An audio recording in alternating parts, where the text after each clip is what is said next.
What's going on, guys? Rolandas here. Today we're gonna analyze another case of one of my subscribers. He just wanted to know my opinion on his transplant. He's currently, I think, 5 months after his, first ever hair transplant, and he's been pretty high Norwood level, like myself, Norwood 5. He tried in the past, many different things, like, he's obviously on finasteride, he tried minoxidil, he tried different PRPs. Since it was done by John Cole, if I recall correctly, it's a really good doctor, actually, the work is really nice and clean. So I was thinking it's gonna be really interesting to analyze such case. Let's have a look. Yeah, by the way, make sure to subscribe to the channel if you want to learn more about hair loss and hair transplants. I'm sharing my personal journey, analyzing plenty of cases just like this one, and generally lots of great tips on hair transplants and hair loss. Subscribe. So this was obviously him before any surgery. As far as I remember, he tried many medications for quite a long time already, over 2 years definitely, finasteride, minoxidil. So and if I recall correctly, he regained quite a bit, to be honest. He didn't have anything on the forelock, and all of this baby miniatures hair, even on the mid scalp, going all the way to the crown, I don't recall he had as much. Of course, it's really not that great. He still cannot avoid transplant.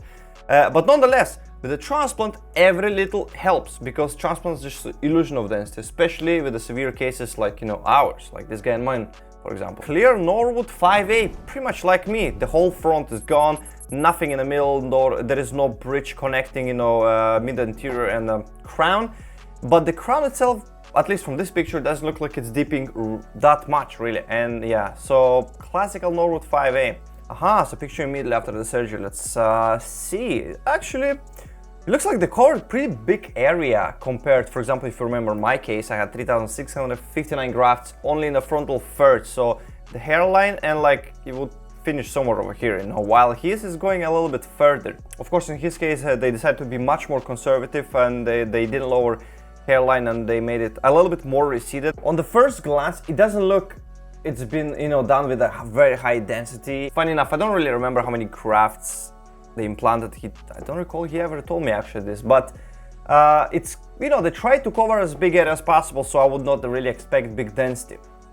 But if everything grows, this should be a pretty dramatic difference, to be honest. Nice clean job, no freaking implantation in lines that we usually see in a really poor clinics. So yeah, the crown they haven't touched, just a tiny bit here sprinkled all over, I guess. I wonder why this guy decided to go for FUE instead of FUT. That's really interesting, because even I, to be honest, was considering FUT for my first transplant to begin with, but in my case I couldn't find any good doctor in my budget range that could do really great FUT, but there were plenty of FUs obviously. And if you want to find out more about why I chose Dr. Ferreira and why I did what I did with my transplants, I'll leave the link in the description down below for this video, where I basically explained everything, my whole research from A to Z, from the very first step until basically the surgery itself. Interesting extraction pattern. It looks like they tried to kind of avoid the lower crown should they dip in the future, I guess.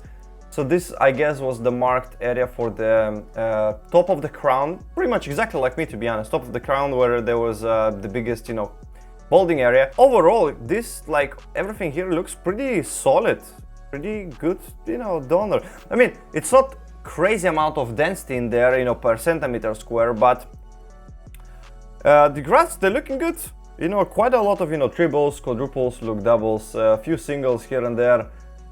Quite a lot of, multi-hair grafts available for transplant. And of course, the extraction itself, really well done. This is exactly what I love to see, when the guy's having transplants. Look how nicely extractions are spaced from each other. There is enough space in between extractions and left some, hairs around it. So whenever the hair gonna grow a bit longer in the donor, it's pretty much gonna be undetectable, because, it's a really nice pattern. It's really nice job. Yeah, this is really, I never, to be honest, I've seen this kind of extraction, completely avoiding this. But again, I guess it makes sense if the doctor check his donor, maybe there is a potential in the future to progress even further lower. Yeah, this is just, his approach. But again, yeah, the extractions looks really solid. And the punch size, look at this, how small the punch size is. It's like just enough to extract the graft and just a tiny bit of surrounding tissue. Really good job.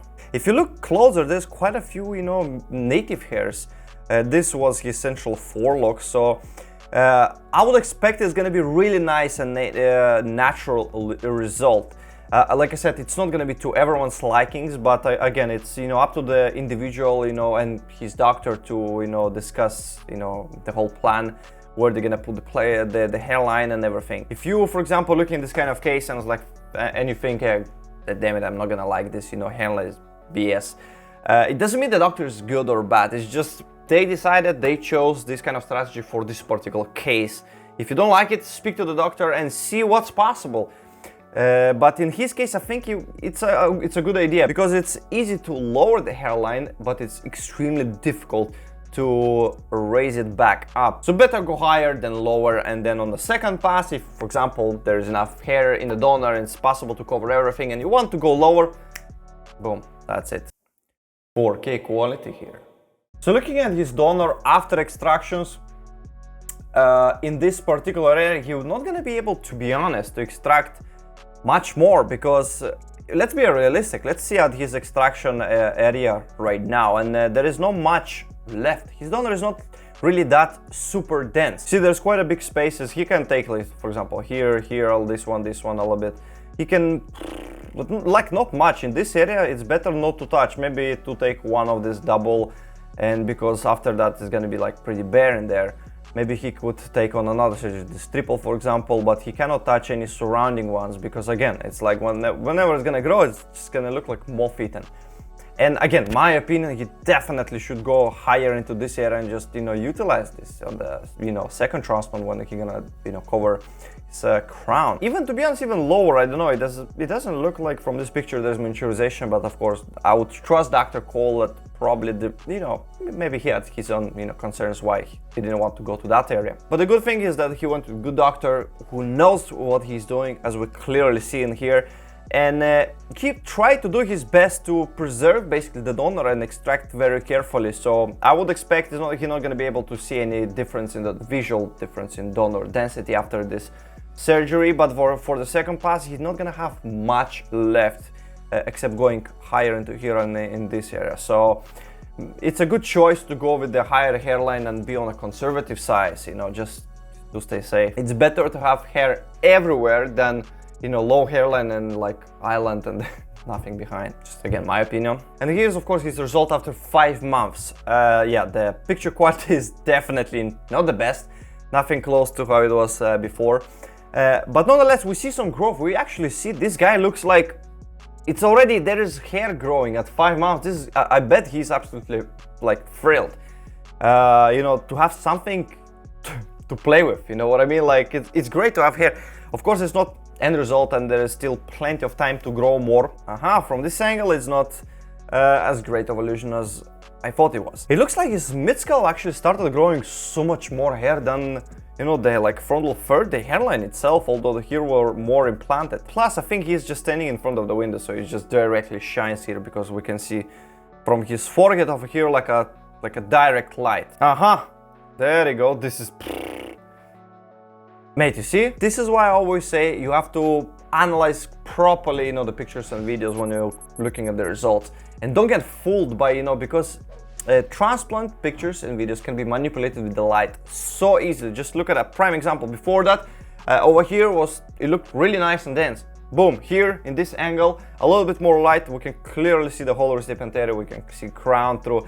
And this is actually more realistic to 5 months after the transplant, because the first one was like, what the hell, it's too much density, in the mid-scalp. It looks alright, looks like the growth just started happening. Looks really good, looks promising. It starts to fill in. I hope everything gonna grow well for this guy. And of course, I'll try actually to update you guys maybe on this guy's journey. I'm pretty sure he's gonna send me some more pictures later on once his hair transplant will show. And to be honest, personally, I'm really interested to see how this will turn up. And I'm actually curious as well how they're gonna go about the crown and for the second transplant. It's just really interesting case, because the donor is really average, not too strong, but everything is done really nicely and correctly, and it's pretty, severe and over 5 level, obviously. So I'm curious to see how this is gonna develop. If you got any questions or comments about it, drop them in the comments down below, and I'm sure this guy will gladly, see what you guys think about it as well. So subscribe to the channel to stay tuned for the further updates on this case. And if you're currently looking actively for a hair transplant surgeon or clinic for yourself, you have to definitely check out this video here, which is gonna give you a great insight into what to look for exactly in a good hair transplant, so you can find the best clinic for you. Stay tuned.